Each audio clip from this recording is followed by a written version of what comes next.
Hello and welcome to Projector, and on this episode, those pesky Smurfs are back and bluer than ever in this animated adventure where they discover the secret of the Lost Village. In Smurf Village, everyone has their place and a role to play, except Smurfette, played by Demi Lovato, who was created by the evil Gargamel, voiced by Rainn Wilson, and has always felt like an outsider in an otherwise totally male society. She learns from a secret village of Smurfs across the wall that divides their world, and when Gargamel does too, she disobeys the overprotective Papa Smurf, voiced by Mandy Patinkin, and alongside Joe Manganiello's Hefty, Jack McBraire's Clumsy, and Danny Pudi's Brainy, sets out to find it and warn them of the danger, but they're not prepared for what they discover once they get there. Created by Peyo in 1958, the Smurfs quickly became very popular characters in their own comic strip, but what really cemented their popularity was the long-running animated Hanna-Barbera TV series that ran all throughout the 80s. And given that we're in a period of 80s revivals,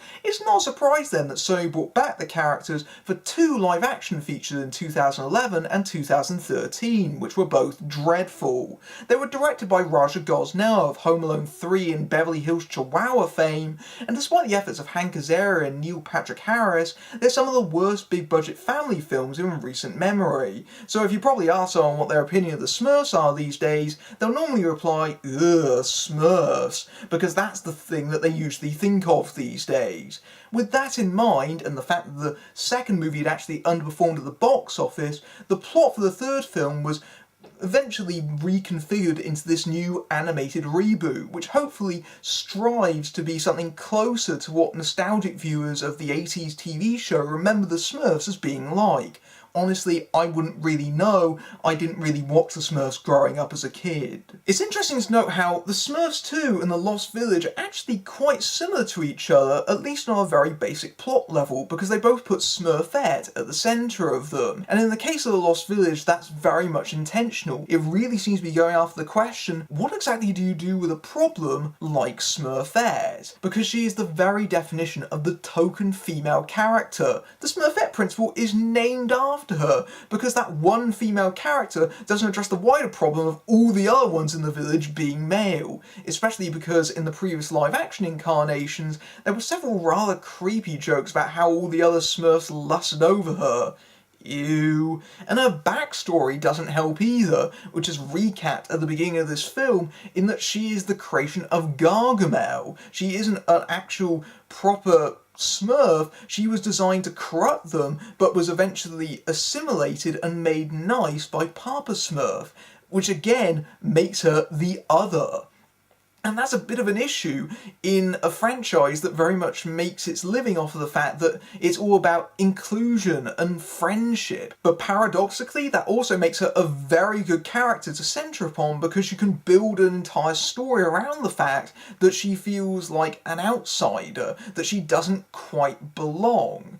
And that's actually a really clever idea, because it again harkens back to the idea that the Smurfs is all about inclusion, but it's also something that would be readily identifiable to its target audience, who often growing up don't feel like they belong and are struggling to find their place in the world. I think that's very much recognisable to its audience, but especially to young girls. And it's clear that The Lost Village is very much trying to cater towards that demographic. It really wants to emphasise that female voice in the Smurfs franchise that really hasn't been explored before.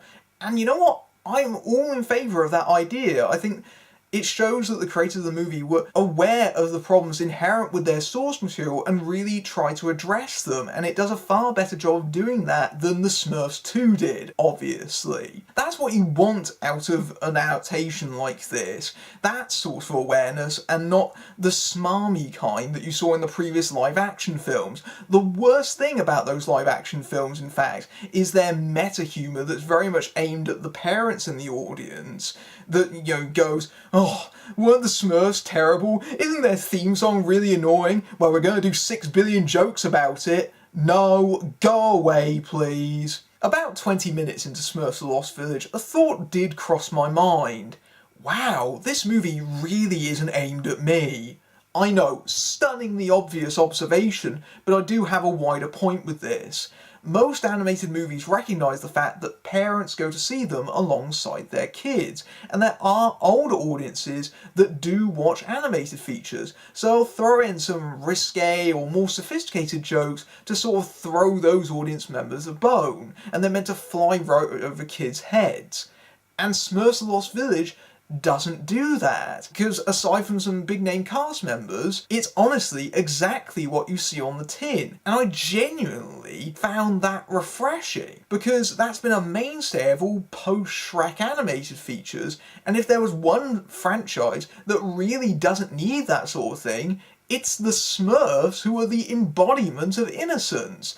It's fine that it doesn't play towards adults, because that's not who it needs to play for. It needs to be aimed at kids. And I think most kids will be entertained by the fact that this film is a classic Smurfs adventure story, in that it's basically going from set piece to set piece to set piece. There's lots of bright action and colours and some slapstick comedy. That's exactly what the Smurfs needs to deliver, and it does that in a very straightforward fashion. But I can understand why, as an adult viewer, you could go into this movie and just find it completely unbearable. I don't think it's completely juvenile and kidified. I don't mean that by the fact that it's not really pandering towards adults. I just mean that there's not really a lot of sophistication going on under the surface. So what exactly was holding my attention for those 80 minutes? Honestly, a lot of it was the animation. The animation in this movie is really solid. Obviously it's not up to the same level as Disney or Pixar or DreamWorks, but even still, it seems like the animators and the designers really had fun with transferring Peyo's world onto the screen. You can tell that they made a conscious effort to be more faithful to the spirit of the source material, just simply from the designs of the characters themselves, which are basically how they are on the page transferred into 3D, and those designs actually work quite well, and the film doesn't try to force them into that third dimension. If anything, it tries to harken back to 2D animation, especially when Gargamel or Azrael gets stunned at several points and they get spinning stars above their heads. That's a nice touch that makes it feel, in some ways, quite retro if you're a fan of the old Hanna-Barbera cartoons. I like that about it, but what I really enjoyed was just the designs of the creatures once they go through the wall, because it seems like they wanted to come up with some perilous but not too perilous adversaries for the Smurfs to go up with. So you have these man-eating plants, or these boxing glove weeds, and those are fun creations, and stuff like glow-in-the-dark bunnies, and it's all, quite cute. You do worry for a few moments whether this is going to go into a very disturbing Kong Skull Island direction, but that's quickly averted because they soon spit out the Smurfs again. That's the difference between something like this and Kong Skull Island. There are genuine moments of wonder to be had in this movie. There's a particular sequence where they're on a river and the river curves off the bed, and that's a particularly stunning visual to be seen in a film like this, and there's a whole sequence where they're rafting down this river that's really quite clever and very much plays towards what I suspect is the 3D presentation of the film. I have to admit, I saw this movie flat, but even still, the visuals of this movie still very much impressed me. And the whole thing's so bright and lively that the 80-minute running time just breezes by, to be honest. It doesn't really afford you time to be bored. And it has some nice messages for its target audience. There's a moment where Gargamel appears to be in trouble, and against their better judgment, they decide to go back and help him because they know that's the right thing to do. And that's a genuinely good message to see in a film aimed at children. It confirms that it doesn't have the mean streak that the previous live-action films seem to. The voice cast, in general, is quite well chosen. Mandy Patinkin is a good choice for Papa Smurf, who in this incarnation is a bit more stern and overprotective.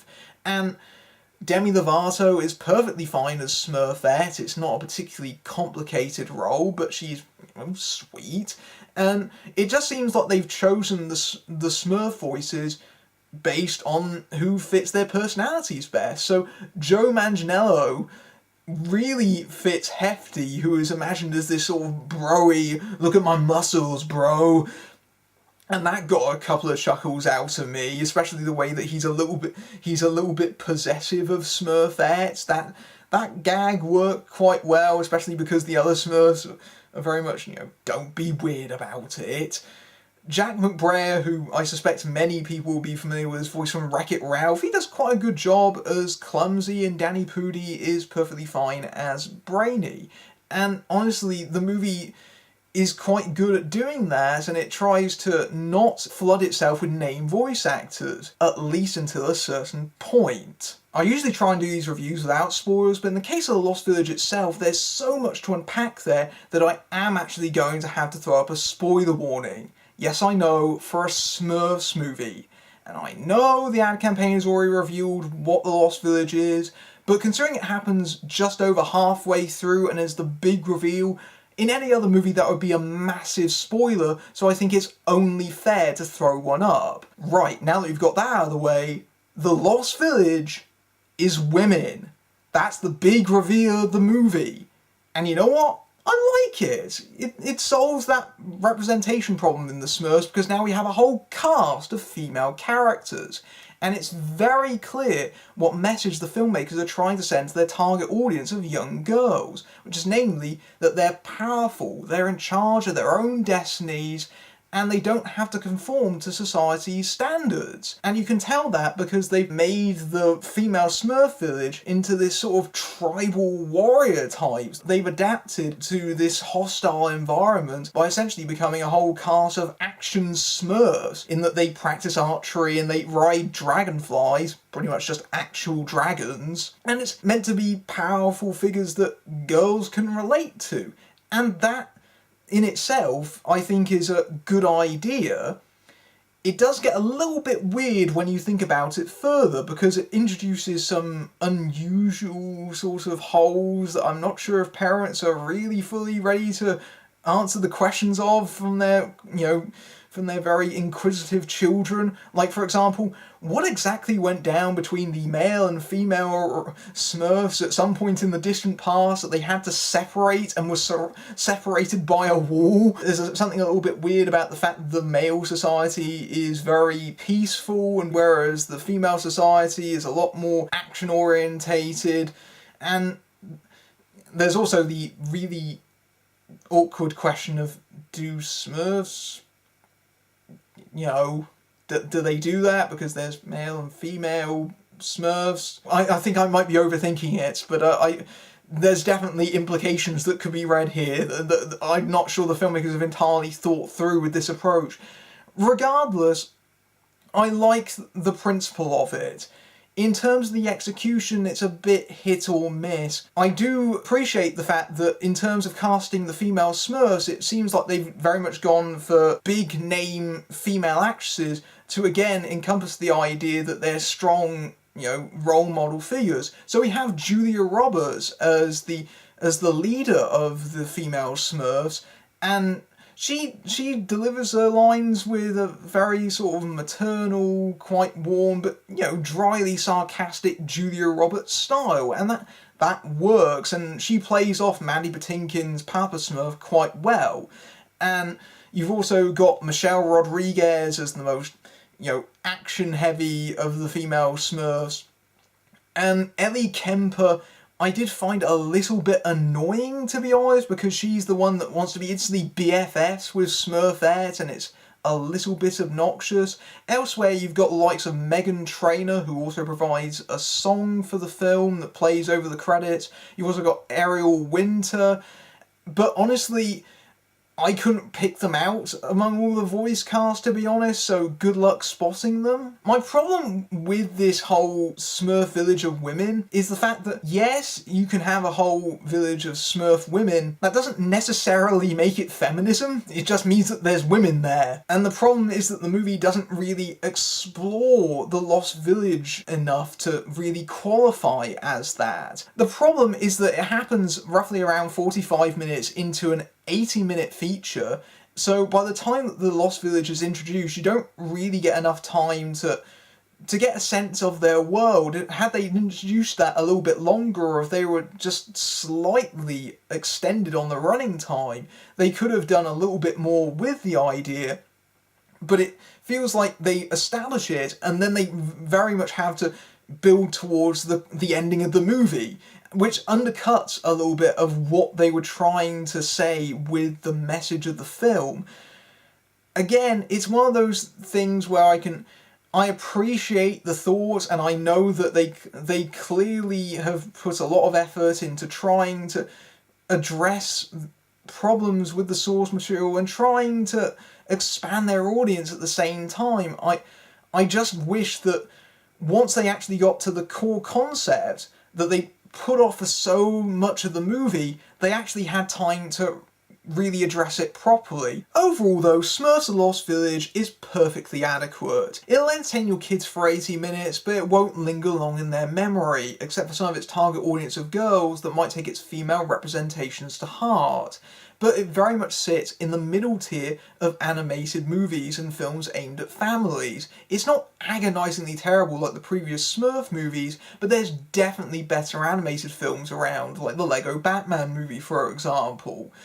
And it offers very little to adult audiences, and if you're a cynical person, I have no idea why you would even want to watch this in the first place.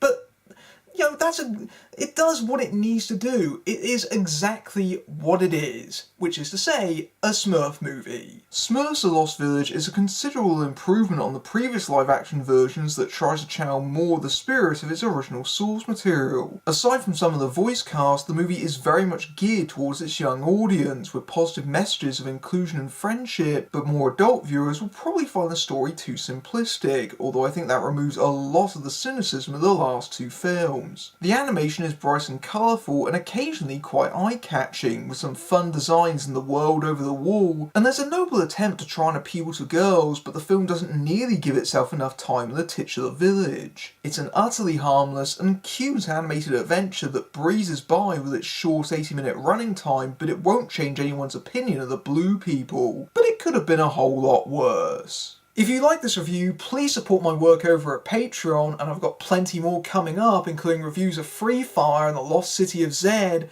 But until then, I'm Matthew Buck, fading out.